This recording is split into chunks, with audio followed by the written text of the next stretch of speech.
موجوده چې کومه میاشت روانه ده دې ته د رجب میاشت وایي. عربو به د څلورو میاشتو ډېر قدر او احترام کو، عزت پې کو.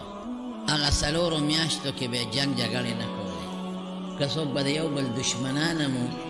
او د یو بل د کور مخې ته به هم تېرېدل، د یو بل ته به یې غږ نه کو. بلکې بعضې حضراتو عربو به دا چل وکړه چې هغوی به د خپلو نیزو نه هغه اوسپنې وویستې، د نیزو نه، او د غشو نه به یې اوسپنې لرې کړې او تورې به یې په تیکو کې بندې کړې چې هسې نه په جذباتو کې راشو، په چاغوزانو نه کړو. د دې میاشتو به یې ډېر قدر کو او ډېر عزت به یې کو. اسلام چې راغی نو هغه د میاشتو عزت هغې هم برقرار وساته. هغه میاشتې کوم دي؟ هغه میاشتې یو رجب دی چې مونږ ورته زبرګې میاشت وایو، دا موجوده رجب. یو ذی قعده ده، یو ذی الحجه او یو محرم، دا څلور میاشتې. نو دا رجب دا اوس زبرګه میاشت وه، زمونږ پښتانه وایي دا د عزت او د احترام میاشت ده او د قدر میاشت ده. څه مطلب؟ عزت او قدر او احترام څه دی؟ ګوره د شریعت د میاشتې قدر او عزت دی چې په هغې کې انسان د نورو میاشتو په نسبت باندې لږه نیکي زیاته وکړي. شریعت دا وایي د ګناه نه پکې ځان وساتي، دا ده. او نیکي او عبادت به هم په هغه طریقه کوي چې کومه طریقه د پیغمبر مبارک نه ثابته ده. د ځانه به نه کوي هغه څیز چې هغه د دین یو حصه او د شریعت یو حصه ګڼي او د پیغمبر مبارک نه ثابته نی او ته د ځان نه کوې، نو دی ته بیا په عربۍ کې بدعت وایي، په شریعت کې دا ډېر لوی جرم او ډېره لویه ګناه ده. نو عبادت به مونږ د رسول الله صلی الله علیه وسلم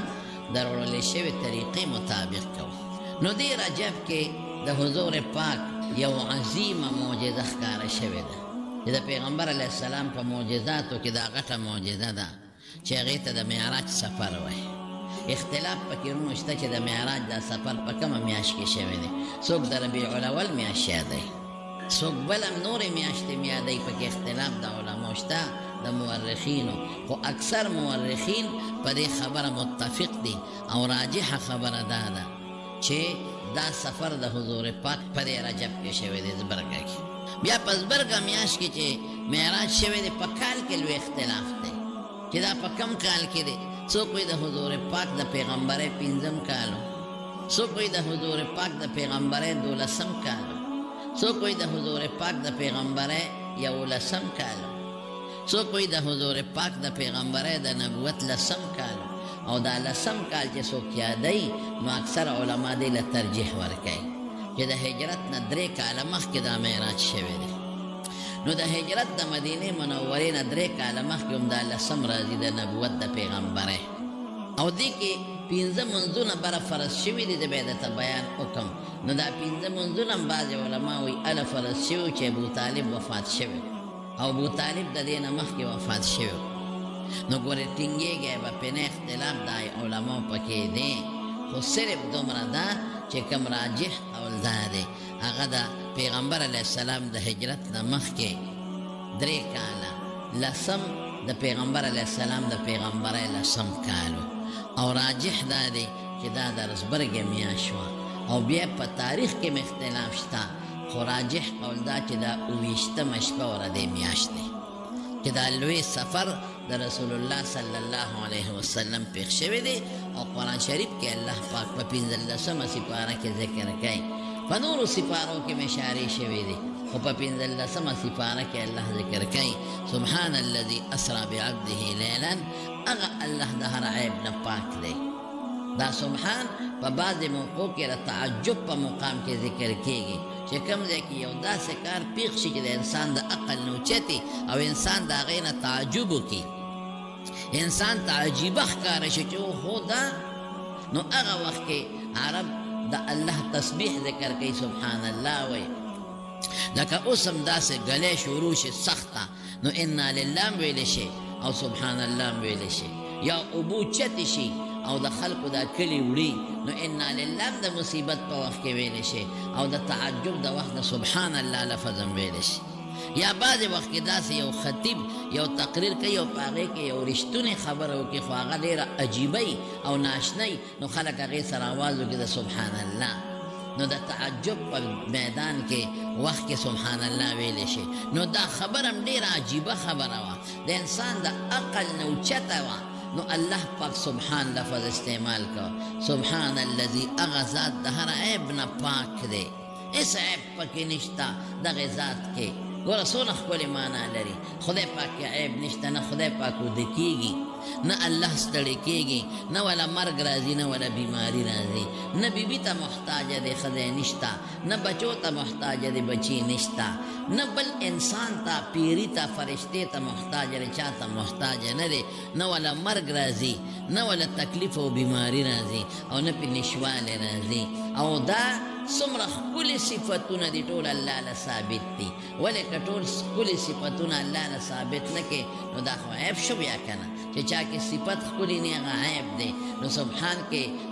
ظاهرا دا معنا چې الله د هر عیب نه پاک دی، لیکن دې خوا پکې دا اشاره م راله چې څومره ښکلي صفتونه دي دا هم الله له ثابت دي. ولې که ثابت نه شي خو دا عیب شو که نه، نو موږ وایو چې الله د هر عیب نه پاک دی. نو د خدای په صفتونو کې یو صفت دام دی چې هغه کار کوي چې هغې ته د انسان عقل نه رسېږي او ناشنا کار وي.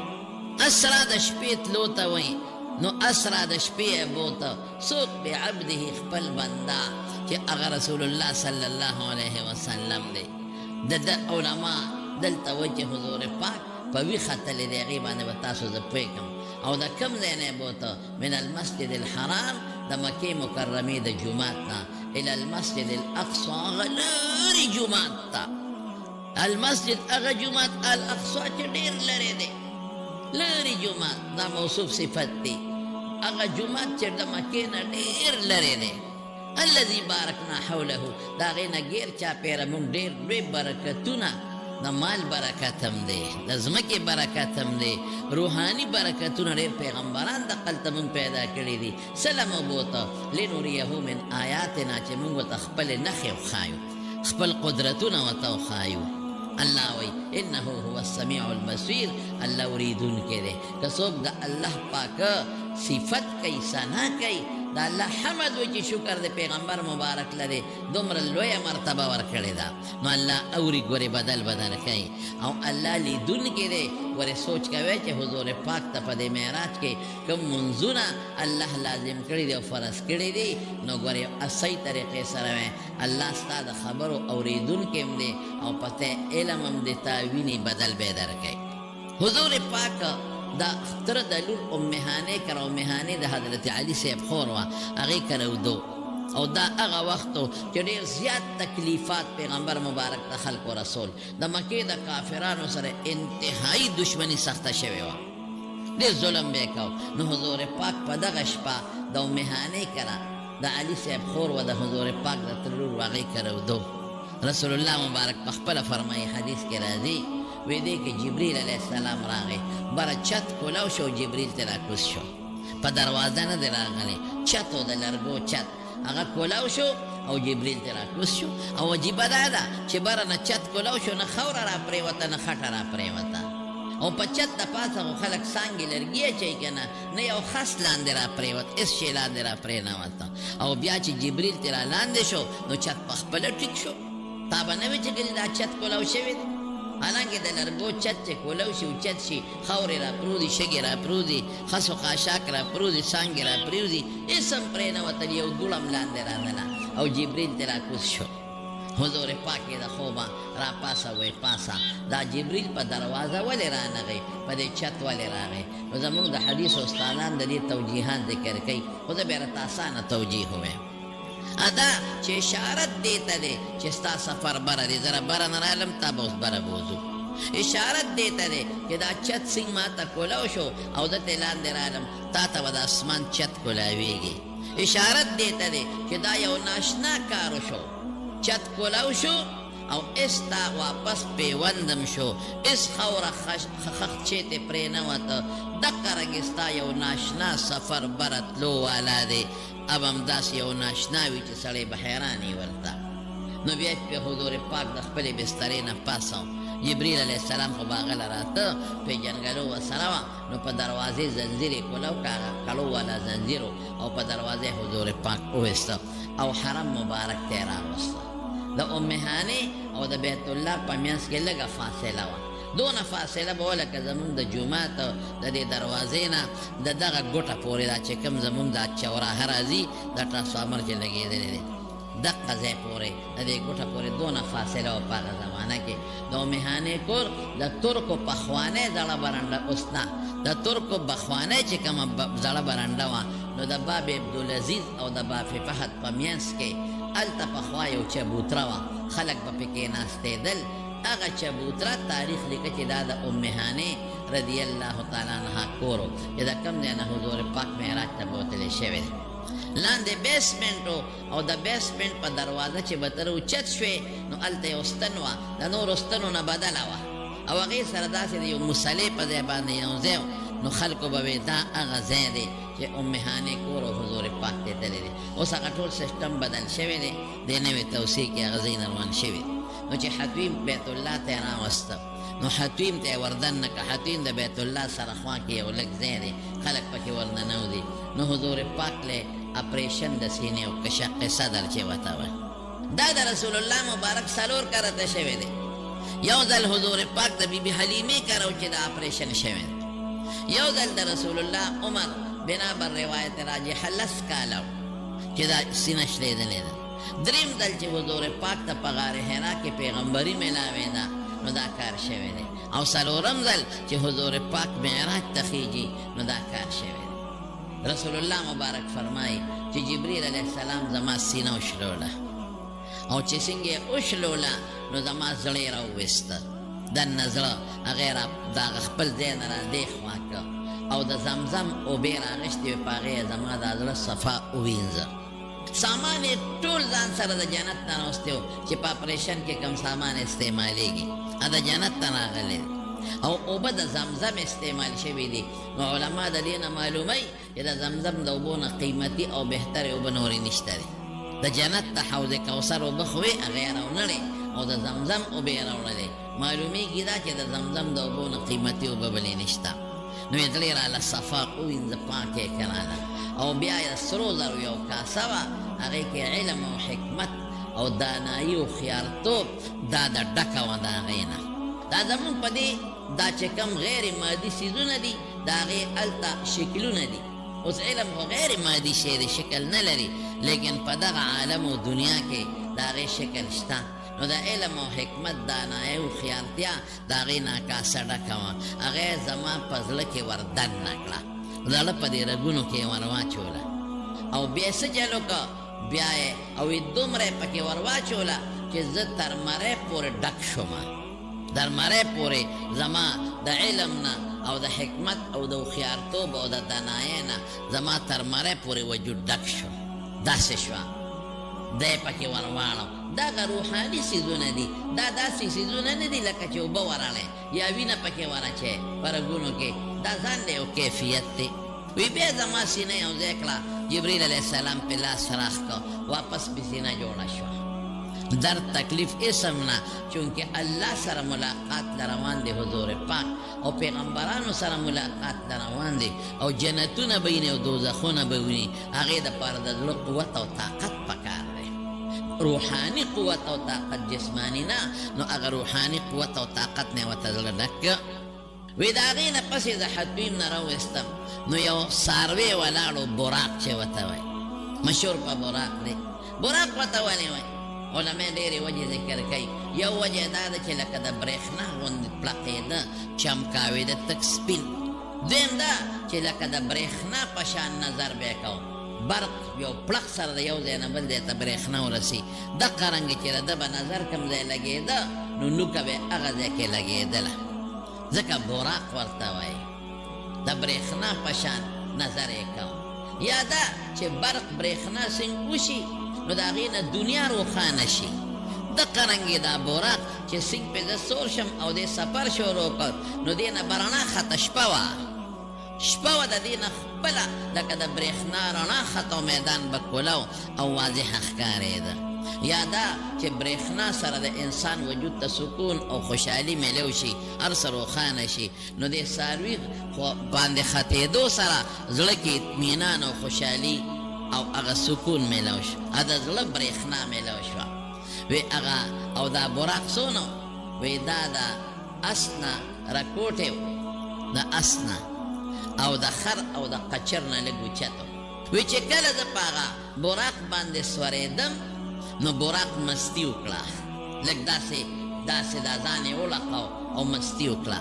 نو حضرت جبریل علیہ السلام ورته سوی ابي محمد تفعل هكذا صلی الله علیه وسلم ته د پیغمبر مبارک سره محمد سره دا چل کې والله وارکی بکا احد افضل منه پتا د دنه بهتر شخصیت ورلی نه ده کړی داسې کې نو براق خبرې وکړې دا د حضور پاک معجزه ده چې حیواناتو خبرې کړې دي وی زما یو درخواست دی کنه څه درخواست دی وی دا درخواست کوم چې اوس د حضور پاک مرکب شم سورلی کوم نو چې په جنت کې ما د خپل سورلی دپاره قبول کړي نو رسول الله مبارک وی بالکل ما ته قبوله ده په جنت کې به هم ته زما سورلی جنت کې خو د سورلی ضرورت نشته جنت کې خو چې څوک په یو سیکنډ کې کم ځای ته رسېدل غواړي رسېږي ما لیکن بعضې وخت کې یو سړی په یو اس باندې سور شي هغه له خوند ورکوي چې په هغې باندې ګرځي لکه اوس هم د بعضې خانانو موټرې وي لیکن ځان له اسونه هم ساتلي وي کله کله پې سورلي کوي د خوند دپاره او د لذت او د خوشحالۍ دپاره وایي ما ته قبوله ده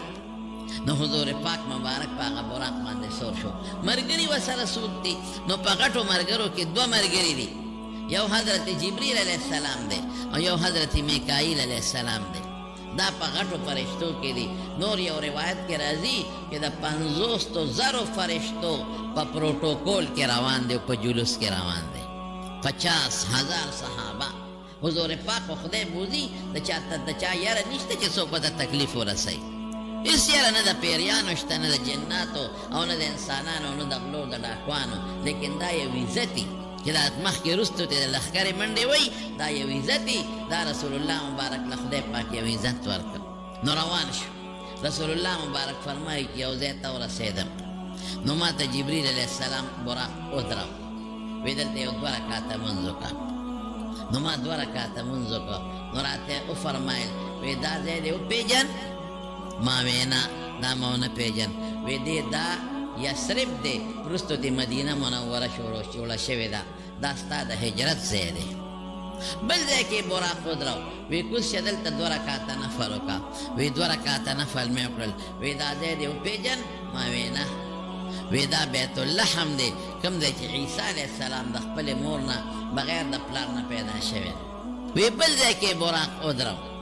وی چی وی دراو وی ما ته 2 رکعاته نفل وکړه وی 2 رکعاته نفل مې وکړل وی دا ځای دې وپېژن ما وی نه وی دا وادي کوه تور دی هغه ځای چې کوم ځای کې موسی علیه السلام سره خپل رب ملاقات کړی دی او خبرې ورسره کړې دي وی په لاره چې تلم موسی علیه السلام مې ولیدم په خپل قبر کې ولاړو او مونځ یې کاوه هم یې ولیدل او چې کله حضور پاک براق ته خیږي نو رسول الله چې څنګه براق مستی وکړله نو دقه رنګې رسول الله مبارک ته جبریل علیه السلام یې ځکه نو سره خیجه نو حضور پاک هم لږ یو بوټی صبر وکړ لږ غلی شو جبریل علیه السلام ورته ویل خیجه حضرت ولې نه خیجې نو لږ بیا صبر وکړ وی د الله رسوله تا ته ویم ولې نه خیجې وی یو سوچ مې دی په زړه کې او هغه دا چې زه خو په دې براق دلته سور شم او ځم به او ما به خدای په جنت تم پاسان رسی فکر دا امت لرما امت به می سکی ګوره حضور پاک هر وخت خپل امت فکر کړی دی ورنګو هر موقع کې امت یاد کړي په هر موقع کې الله تعالی خپل امت جړا کړی دی ګوره ورنګو خو چې د حضور پاک صحیح امت خو جوړ شي کنه لیکن موږ د خپل پیغمبر تابعداري ونه کړله ځکه ډېر خفه شم فهم الله موږ له څومره ښکلی پیغمبر را کړی څومره مهربانه پیغمبر بالمؤمنین رؤوف الرحیم او د خپل امت دپاره څونه جلاګانې کړي دي خو موږ د پیغمبر طریقې خوښې نه کړې دین خو ډېر لوی شی دی د پیغمبر طریقې شکل د پیغمبر موږ ځان له خوښ نه کړ د انګریزانو شکل هم خوښ خپلو لوڼو خویندو له موږ د پیغمبر د بیبیانو جامه خوښه نه کړه د انګریزانو جامې ورته اچوي د ډمو جامې موږ خپلو لوڼو خویندو ته اچوي خپلو زامنو ته د انګریز لباس اچو دا څنګه زه حیران پدې چې د پیغمبر مبارک د خپل امت سره څومره مینه امت څومره غافل دی موږ په موبایل او په ټي وي باندې او په نیټ چې کومه ډمه وي نو هغې کومې جامې چولي هغه برانډ جامې مو خپلو لوڼو لاږي او ډمان سړي چې کومې جامې اچوي نو خپلو زامنو له هغه جامې راوړو هغه برانډ جامې وله راوړو دا د پلانکې ډمې په شان او دا د انګریز په شان او دا د انګریزې په شان درونو د خپل مبارک پیغمبر لباس خوښ کې که نه ښه او د خپل مبارک پیغمبر شکل ځان له خوښ کې او خپلو بچو له د حضور پاک شکل خوښ کې د هغه جامه وله خوښه کې او خپلو لوڼو له د حضور پاک د بیبیانو د عایشې بیبي او د حضور پاک د لوڼو د فاطمې بیبي او د زینب بیبي د هغې لباس او د هغې جامه وله خوښه کې او د پیغمبر مبارک په دین عمل وکړئ او درود شریف په حضور پاک باندې ډېر وایئ ډېر زیات موږ له ډېرې دعاګانې غوښتې دي نو جبریل علیه السلام د الله د طرف نه ولا انعام راوړو وی د الله رسوله الله فرمای فکر مکوه چې ستا انسان څوک ستا امت کې داخل شي نو تا سره به په پول باندې چې خلک ورته پل صراط وایي یو ځای به پورې وځي د برېښنا په شان لکه څنګه چې ته په براق باندې سورېږې او لکه د برېښنا سفر کوي دقه رنګې به ته ستا امت لکه د برېښنا په پول باندې پورې وځې انشاءالله العزیز خو خدای دې د حضور پاک صحیح امتیان جوړ کړي بیا دا براق ته حضور پاک پې سور دی حضرت جبریل او میکائیل علیهم السلام دواړه ورسره دي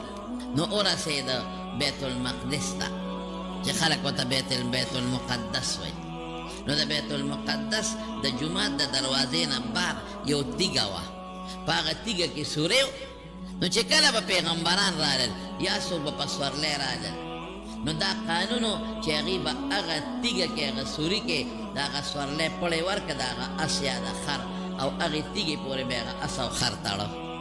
نو حضور پاک د براق نه کوز شو نو جبریل علیه السلام ګوته ورومنډله په هغه سوړه کې هغه د خاورې سره بنده شوې وه ډېره زمانه تېره وه نو خاورې سره هغه سوړه بنده شوې وه نو جبریل علیه السلام خو د انسان په شکل راغلی نو ګوته یې ورومنډله نو هغه سوړه یې تازه کړه خاوره یې ترې وویسته کولوې یې کړه او د حضور پاک چې کوم براق پړی یې پکې ورکړه هغې هلته وتړه او جومات ته یې وردننه که د بیت المقدس رسول الله صلی الله علیه وسلم فرمای وی چې د بیت المقدس جومات ته دننه شم جومات د خلکو ډک دي صفونو کې خلک ولاړ دي یو شان خلک ولاړ دي او صفونه داسې تیار ولاړ دي لکه په دې انتظار دي چې څوک امام راځي هغه به خلکو ته منځ کوي یو امام را روان یو خلک ولاړ او بس دغه انتظار دی چې امام را روان شوی دی اوس به مصلې له راورسي دقسې وی خلک ټول ولاړ دی وی جبریل علیه السلام د ده ګوتې ونیوم او زه یې د ټولو صفونو نه مخکې کړم لومبي صف له یې بوتلم ما مړه کې دا سوچ کو چې په دې لومبي صف کې به ودرېږو اوس به امام راځي مونځ به کوي وی زه یې د ګوتې نه ونیوم او زه یې مخکې کړم مصلې ته او یې راته وی چې دا خلک ستا په انتظار دی دوی ته یو 2 رکعته مونځ وکړه امامت ورته وکړه د 2 رکعاتو وی ما 2 رکعته مونځ هغې ټولو ته وکړل چې کله مې سلام وګرځو جبریل علیه السلام راغی ما سره کېناست وی تا ته پته ولګېده چې دا تا پسې چا مونځ وکړ ما وی نه وی دا د آدم علیه السلام نه واله تر عیسی علیه السلام پورې چې څومره پیغمبران علما لیکي تقریبا 1,40,000 کم و بیش پیغمبران دي تا پسې مونځ وکړ دا روحاني اجتماع و د پیغمبرانو روح مجسد دی جسد ورته ملاو شوی د روحاني اجتماع وه د پیغمبرانو نو روحاني اجتماع په لږ ځای کې ډېر خلک همځایږي 1,40,000 پیغمبرانو حضور پاک پسې مونځ وکړو نبي علیه السلام امام شو دا لقب ملو شو رسول الله مبارک ته چې امام الانبیاء والمرسلین د ټولو پیغمبرانو او د ټولو رسولانو امام پیشوا سیوطي لیکلی دی جلال الدین سیوطي په خصائص کبرا کې چې د هغې نه پس په عامو کتابونو کې دا نشته بعضو کې شته په هغې نه پس تقریرونه شروع شو حضرت جبریل علیه السلام د سټیج ناظم و لکه دا چې څوک رابلي پلان کې به راشي پلان کې به ناشي نو جبریل علیه السلام حضرت آدم علیه السلام نوم واغېسته وی اوس به د ټول بني آدم پلار او نیکه د ټولو پیغمبرانو نیکه چانه چې الله دا انسانیت خور کړی دی حضرت آدم علیه السلام راشي او ستاسو مخکې به یو څو خبرې وکړي آدم علیه السلام را پاڅېد او هغه یو څو خبرې وکړې او څه خبرې یې وکړې خپل صفت یې وکړ یقینا چې زه الله پاک په جنت کې پیدا کړی. دا لویه خبره ده. زه الله بغیر د پلار او د مور نه پیدا کړی. لویه خبره ده. زه الله په خپل لوی قدرت پیدا کړی. الله کولی شي داسې. لویه خبره ده. زه بیا الله دنیا ته راولېږلم په حیثیت د خلیفة الله فی الارض، چې د الله احکامات دلته خلکو ته ورسوم، د الله احکامات دلته نافذ کم، د الله د قانون مطابق خلک باندې عمل وکم، د خپل نائب او خلیفه کړم په دنیا کې. زمانه بلا پیغمبران او بچی پیدا کړل، او چې دا څومره تاسو وینئ د انبیا او دا مخلوق د الله پاک زمانه پیدا کړي دي. د دغه الله پاک ورو سخیره کې خبره کوي، دغه الله چې د جنت کې پیدا کړم، دغه الله چې د جنت ته ناکوس کم او خلیفه کړم، دغه الله چې د ټولو پیغمبرانو انسانیت نیکه پیدا کړم، دغه الله چې بغیر د مور او پلار نه زه پیدا کړم، هغه له ډېر حمد او ثنا ده، هغه له ډېر تعریفونه دي. دا خبرې وکړې او بیا کېناست. جبریل علیه السلام پاسېد، وی اوس به حضرت نوح علیه السلام راشي، هغه به یو څو خبرې وکړي. نوح علیه السلام پاسېد، هغه هم خپل صفت وکړو، د الله حمد یې ووایي. هغه الله له حمد او ثنا ده، کوم الله چې ما له ډېر عمر راکړی او ما پکې په دا ټول عمر کې دعوت او تبلیغ وکړ، قوم ته مې دین ورسو. هغه الله پاک چې کله قوم زما نافرماني وکړه، نو ما له الله پاک نجات راکړه د کشتۍ په ذریعه، او مسلمانانو له نجات ورکړه، او زما هغه ظالمان او کافران قوم خدای تباه کړل. هغه الله پاک چې زمانه د آدم علیه السلام نه پس دویم نسل خور کړ، هغه الله له حمد دی، ثنا ده او شکر دی. بیا جبریل علیہ السلام پاسېده، وی اوس به ابراهیم علیہ السلام یو څو خبرې وکړي. د مشهور بعضې غټ پیغمبران به راغوښتل. ابراهیم علیہ السلام پاسېده، وی هغه الله پاکه چې د توحید او د الله د وحدانیت داعي جوړ کړم، او زه د اور نه سالم راوویستم، زما په لاس یې بیت الله او بیت المقدس جوړ کړی دی، او نور یې صفتونه وکړل. زه مختصر کوم درته، هغې الله له حمد او صفت دی. بیا حضرت موسی علیہ السلام هغه هم د ووایي چې زما په وجه خدای پاک بني اسرائیل غرق کړل، فرعون خدای غرق کړ، ما له خدای نجات راکړه، ما له خدای تورات راکړه، ما سره په تور کې خبرې وکړلې. الله پاک هغه الله له حمدونه او ثناګانې دي. حضرت عیسی علیہ السلام پاسېده، هغه الله چې دی بغیر د پلار نه د مور نه پیدا کړی، دې جمدې جاړ اسمان ته اوچت کړی، ما له ډېر لوی قوم راکړی دی، زما په لاس به برګي جوړول او ړانده به جوړول او مړي به جمدې کول. الله پاک هغې الله له ډېر لویه ثنا ده او ډېر لوی صفتونه دي. دا یو څو پیغمبرانو تقریرونه وکړل. اخره کې جبریل علیه السلام نبی کریم صلی الله علیه وسلم راوغوښت چې اوس به د ټولو پیغمبرانو اخري پیغمبر خاتم النبیین والمرسلین، چې د ټولو پیغمبرانو د رسولانو اخري دی، د هغه نه پس بل پیغمبر نه راغلی دی او نه به راشي. اوس به هغه یو څو خبرې وکړي. نو حضور پاک پاسېد، نو د الله حمدونه یې شروع کړل، داسې حمدونه چې ناشنا الله له ډېره ثنا ده. څومره ښکلي صفتونه دي، دا ټول الله له ثابت دي. هغه صفات چې د الله د شان سره مناسب دي، هغه الله له ثابت دي. الله ډېر لوی علیم دی، الله بصیر دی، الله پاک علیم دی، خبیر دی. د الله صفتونه یې وکړل. بیا څه وایي؟ الله په ما ډېر لوی فضل کړی دی. ګوره د الله فضل وایي چې دې د ټولو پیغمبرانو اخیري پیغمبر پیدا کړی ما، خو د ټولو نه مخکې به زه او زما امت جنت ته داخلېږي. الله اکبر. زه اخیري پیغمبر دنیا ته راولېږلم، خو د ټولو نه مخکې به زما امت سره حساب کتاب د قیامت په ورځ کېږي. زه د هغې الله ډېره ثنا او صفت کومه چې د ټولو امتونو نه په زیات تعداد کې به زما امت جنت ته داخلېږي. څونه ښکلې خبره شي، د امت خبره ده که او زه الله هغه الله له ثنا ویمه چې د قیامت په ورځ به د ټول مخلوق سفارش زه کوم. دا خبره شو، ښکلې ښکلې بیانونه تقریرونه پکې شي. دا خو دا بیت المقدس پورې سفر دی چې کوم کې قرآن شریف کې الله اعلان کړی دی، دا خلاص شو. دې ځای کې یو خبره درته کوم، هغه دا مفتی شفیع صاحب رحمت الله علیه په معرف القرآن کې غالبا د دې اطلاع دې لیکلي چې کله د هرقل شام ته تللی او بیا هرقل په شام کې ابو سفیان تللی و خیر هغه خو ډېرې اوږدې خبرې دي اوږد حدیث هرقل په بخاري کې هم تېر شوی دی او معرف القرآن کې مفتي شفیع صاحب دا لیکلي دي هرقل بیا ابو سفیان راغوښتی و د هغه نه یې تپوس کړی و معلومات یې د حضور پاک ته کړي نو د ابو سفیان یو خبره وکړه د هرقل ته وی صاحب دا پیغمبر دروغجن پیغمبر دی هرقل د روم بادشاه وی ولې دروغجن دی وی دروغجن په دې دی چې وی اوس یو دروغ جوړ کړي دي خلکو ته وایي چې د په لږ ساعت کې بیت المقدس ته تللی او د بیت المقدس په جومات کې مې مونځ کړی دی دومره دروغ او د شپې په لږ ساعت کې تللی مو واپس راغلی چې دا خبره یې کوله نو د دې هرقل بادشاه شاته یو بوډا سپین ږیرې سړی ولاړ هغه وی بادشاه سلامت ته د ابو سفیان نه تپوس وکړه هغه وخت ابو سفیان له کافر چې دا دې کله کم تاریخ یادوي چې دا پیغمبر بیت المقدس ته راغلی هغه وی دا پلانکې شپه او پلانکې تاریخ یادوي هغه بوډا هرقل ته وی وی صاحب دا ټیک وایي دا راغلی دا پیغمبر راغلی بیت المقدس کې په دغه شپه مونځ کړی دی نو هرقل هغه بوډا ته وی تا ته څه پته وی صاحب په دغې ورځو کې زه د بیت المقدس خادم وم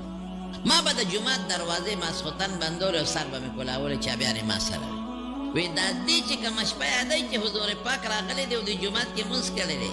او دوی وی دا دروغ دی نه دی راغلی په دغه شپه باندې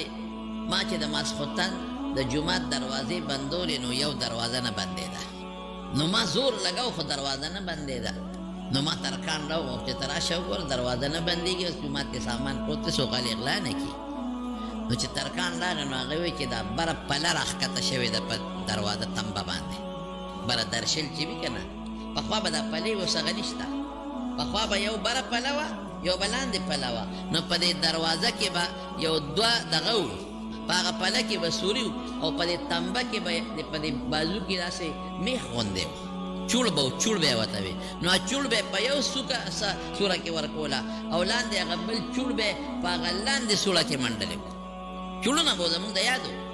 نو هغه چوړ به په هغه پله کې تاوېده د قبضه به نه وه په دروازو کې دا قبضې مبضې سیسټم په هغه زمانو کې نه نو هغه بره پله راښکته شوې ده دا دروازه یې نیولې ده د دروازې څوکه نه بندېږي او د شپې کار نه سبا بیا ټیک کړم ما یې ښه په دروازه مې کوله او پرېښاده سهار چې رالم چې دروازې له مې ګوتې یوړې دروازه په خپله بنده شوه چې لکه داسې چل دی په دې باندې پله راښکته اوس خو پله اوچېته ده وی شک مې پیدا شو وی چې رالم هغه تیږې له چې کومې تیږې پورې به پیغمبرانو خپل څاروي تړل وی هغه تیږې هغه سورې د زمانو نه بندو کولو شوې چا په ګوته کولو کړی او چې مې وکتل نو هغې سوري پورې څاروي تړلی شوي د هغه تیږې د پاس سره څاروي د پړي هغه داغ پروت او د هغه تیږې سره خوا کې د څاروي د قدم د سومانو نښې پرتې وې وی ما لکه سوچ وکړه چې دا د خدای څوک نیک بنده بیګا راته او دلته کې عبادت کو نو دا دروازه ورته کولو پاتې شو وګوره هغه سوړه هم کولو شوې ده د خدای نیک بندار څوک چې دی راغلی دی او هغه سوړه هم کولو شوې ده هغې پورې څاروي هم تړلی دی او د څاروي د خپو د سومانو هغه دغه هم پراته دي نښې هم پرتې دي وایي چې دی وایي چې حضور پاک راغلی دی په دغه شپه او دلته یې مونځ کړی دی صاحب دی نښه ده دا ټیک وایي دی نښه ده بهر کیف دغه ځای پورې په براق رسول الله مبارک تللی دی او د دې ذکر الله پاک په قرآن شریف کې ذکر کړی ښه دا خو شو اوس د دغه ځای نه پس بیا دویم سفر شروع شوی دی زمونږ په کتابونو کې دې ته اسرا وایي د شپې سفر دویم سفر بیا د بیت المقدس نه شروع شوی دی اسمانونو ته جنتونو ته او دوزخونو ته شوی دی هغه بیا په پوړی شوی دی ګورئ په براق نه دی شوی په پوړی شوی دی یوه خبره زه ستاسو مخکې رونو کوم ډېرو خلکو په خپلو کورونو کې یو پوسټر لګولی دی یو تصویر او په هغې د براق یو تصویر لګولی دی ډېرو کورونو کې شته او د اس یو خشته اس یې جوړ کړی دی وزر یې وله جوړې کړی دی او د خشته جینۍ مخ یې وله جوړ کړی دی دا ډېر لوی ظلم دی دا تصویر که چا کره مې ویشته وی سوځوی براق چا لیدلی چا ولې په کیمره تصویر ایستی دی براق چا لیدلی چا شکل ذکر کړی دی وزر یې کوم ځای وي چې وزر یې ولې تا جوړې کړی دی او د براق شکل د جینۍ عیاذن بالله توبه توبه توبه خدای به داسې جینۍ مخ ته کتل داسې ښکلې جینۍ هغې مخ ته به یې کتل او په جینۍ شکل د جینۍ دی خپې د براق دی دا براق دی خو حدیثو کې راځي چې بدابتن یو دابه و یو حیوان د هغه نه اوچت و د خر نه او د قچر نه راکوټ دی ویل او سپین څاروی و حیوان و نو شکل یې د جینۍ جوړ کړي دا خو د پیغمبر مبارک غټه بېادبي ده دا غټ ظلم دی د حضور پاک بېادبي ده په داسې ساري به هغه سوځېده چې د هغې شکل د خشته جینۍ وي مخ یې د خشته جینۍ وي حضور پاک به هغې ته کتل ستا په پیغمبر مبارک دا ګمان دی ظالمه دا پام کوئ ګورې په کورونو کې ونه ساتئ دا تصویر دا مکمل اوشلوئ ویې غورځوئ بعضې خلکو فرضي قبر په تصویر کې جوړ کړی دی غټ قبر یې جوړ کړی د خښتو غټ د خښتو قبر او غلاف یې پیچولی دی او په هغې یې لیکلي چې دا د حضور پاک قبر دی خدای ته وګورئ د پیغمبر قبر پوخ نه دی دا دروغ دی هر چا چې جوړ کړی دی دا د خپلو اشتهارونو د خرڅولو دپاره ظلم کوي ظالمان چېرته د پردي قبر تصویر یې اخیستی دی پردي قبر او هغې ته د پیغمبر قبر وایي نو چې د عام انسان د قبر تصویر وباسي او د پیغمبر قبر ورته وایي څونه لوی جرم د حضور پاک د قبر تصویر کم دی هغې کې خو یو ګوته ځای نشته چې څوک ورته وګوري د رسول الله مبارک د قبر نه ګیر چاپیره غټ دیوال تاو دی او بره پیشین ګمبد دی پکې سوړه نشته سوړه د قچۍ ګوتې برابر سوړه پکې نشته دا بادشاهان چې ورځي نو دا دوه دیواله دي یو د حضور پاک ابوبکر صدیق حضرت عمر رضی الله عنهما د قبرونو نه ګیر چاپیره دیوال دی په هغې غلاف پروت دی او یو د هغې نه لږ دی خوا بل دیوال دی نو دا د هغه دواړو دیوالونو میانځ کې ورداخلیږي حضور پاک قبر مبارک نه چا لیدی دی هغه ړومبو زمانو کې خلکو لیدلی دی اوس نه چا لیدی دی او اپوخ هم نه دی د پخو قبرونو نه خو حضور پاک منع کړې ده نو دا بعضې خلکو فرضي څیزونه جوړ کړي دي او پیغمبر مبارک ته نسبت کوي دا ظلم کوي دا زیاتې کوي نو دغه دی پورې سفر د براق د هغه دی نه پس په پوړی حضور پاک ختېدلی دی پوړی څنګه وه په پوړی داسې و رسول الله مبارک فرمایي هغه دی به مې لاس ته رسېده چې کوم دی زما نظر لګېده جبریل سره دی وختم بله لاړه چې وختم د اسمان دروازې ته ورسېدم حضرت جبریل علیه السلام اسمان کې دروازې دي دروازه وټکوله د دننه آواز راغی څوک یې وی جبریل څوک دی د سره وی محمد صلی الله علیه وسلم په خپله راغلی دی او که رابللی شوی دی وی نه رابللی شوی دی الله راغوښتی دی د دې څه مطلب خو چې دروازه کوله او که جبریل ته به دروازه خامخا کوله دا د حضور پاک عظمت ښکاره کوي چې دی په خپله نه دی راغلی دی الله بللی دی الله دعوت ورکړی دی دوه خبرې دي یو خو دا چې زه په خپلې چوجرې ته لاړ شم دا خو زما مینه ده یو دا چې څوک مې وغواړي چې راشه دا بل شان عزت دی دا د هغه مینه ده نو چې بره وختمه نو زما ملاقات د حضرت آدم علیه السلام سره وشو اوس آدم علیه السلام یې دلته هم ولیده هلته یې ولید هغه سره مې ملاقات وشو نو ما پې سلام واچو جبریل علیه السلام وی ها ابوک دا ستا نیکه دی آدم علیه السلام ما پې سلام واچو نو هغه مرحبا راته وویل او راته یې دعا وکړله چې ډېر ښه بچی مې راغی او خوشحاله شو راته وی چې مې وکتل نو د آدم علیه السلام نه ښي طرف ته هم لویه ډله وه او ګس طرف ته هم یو ډېره لویه ډله وه نو چې ښي طرف ته بیا ډلې ته وکتل نو خشته بچي وو نو خوشحاله به شو بیا خندل او چې ګس طرف ته بیا وکتل نو بیا ژړل نو ما تپوس وکړه دا ډله څوک ده وی دا ښي طرف ته د هغه بچي دی چې جنت ته به ځي دی چې هغوی ته وګوري نو خوشحاله شي وخاندي او دا ګس طرف ته د هغه بچي دی چې دوزخ ته به ځي نو چې د هغې ته وګوري نو خفه شي وژاړي بیا لاړم وختم دویم اسمان ته بیا جبریل علیه السلام تپوس وکړه دروازه کوله وکړه هغې وی څوک یې وی جبریل یم وی څوک د سره دی وی محمد صلی الله علیه وسلم په خپله راغلی دی که بللی شوی دی وی نه بللی شوی دی نو دروازه یې کوله وکړه نو حضرت عیسی علیه السلام او حضرت یحیی علیه السلام دواړو سره ملاقات وشو د ترورې بچي اگر چې د عیسی علیه السلام مور د حضور پاک د ترور لور وه خو د ترور د لور زوی ته هم خلک د ترور بچی وایي د ترورې بچو سره میلو شو عیسی او یحیی علیه السلام سره دواړو سره د هغې نه پس بیا دریم اسمان ته لاړم نو په دریم اسمان کې مې د حضرت یوسف علیه السلام سره ملاقات وشو وی چې مې وکتل د ټولې دنیا نیم حسن خدای پاک ورکړی نیم حسن بیا چې بره وختم څلورم اسمان ته نو د حضرت ادریس علیه السلام سره ملاقات وی همدقسې به د اسمان په دروازه کې تپوس کېده او دروازه به کلاوېده په څلورم اسمان کې ملاقات د ادریس علیه السلام سره وشو په پنځم کې د حضرت هارون علیه السلام سره وشو په شپږم کې د حضرت موسی علیه السلام سره وشو وی د موسی علیه السلام نه چې زه کله واوړېدم روان شم او هر چا سره سلام و مرحبا و هغه ملاقاتونه وشو نو موسی علیه السلام وژړل نو جبریل علیه السلام ورته وویل چې ولې دې وژړل وی ژړا په دې راغله چې زما نه وروسته یو هلک خدای پاک را پیدا کړ چې زما نه امت نه به د هغه امت په ډېر لوی تعداد کې جنت ته ځي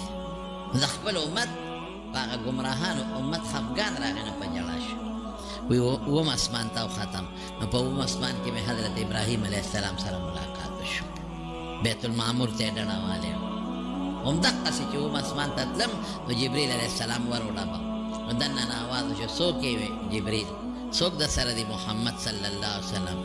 پخپله راغلی دی که بللی شوی دی وی نه بللی شوی دی نو دروازه کلو شوه نو په اووم اسمان کې مې د ابراهیم علیه السلام سره ملاقات وشو بیت المعمور ته یې ډډه والی او بیت المعمور هغه بیت دی هغه کوټه ده چې روزانه اویا زره کسان په هغې کې د الله عبادت کوي او چې کومې فرشتې یو ځل په هغې کې عبادت وکړه تر قیامته پورې به نمبر را نشي یو بیره مې ولیدله سدرة المنتهی چې د دغې اسمان کې تنه وه او د اووم اسمان نه پورته څانګې خورې شوې وې او ډېرې ښایسته وې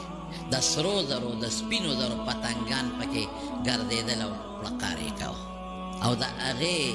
میوه چې وه د هغه بیرې د منګو عمره یا د چاټو عمره میوه وه او د هغې پاڼې د اتي د غوږونو په شانتې وې ډېره ښایسته او ډېره ښکلې وه د هغې نه پس حضرت جبریل علیه السلام ما ته وویل چې اوس به زما دلته انتها راله زه نور بره نشم تللی بس اوس به بره د بره نور عالم دی هغې به ستا استقبال کوي نو هغې به دې بوځي عالم امر دا ټول عالم خلق دی هغه عالم امر دی هغه جدا هم دی دې ته ځان له عالم وایي هغې ته ځان له عالم وایي زموږ دا صوفیه ورته عالم لاهوتي وایي هلته به وځي بس زما ډیوټي دلته ختمه شوه ما ته د دې دی نه د بره د تلو هېڅ اجازت نشته انا زه بره تلې هلته د الله نورې فرشتې دي اوس به هغه فرشتې تا بره بوځي نو د رب العالمین سره ملاقات پکې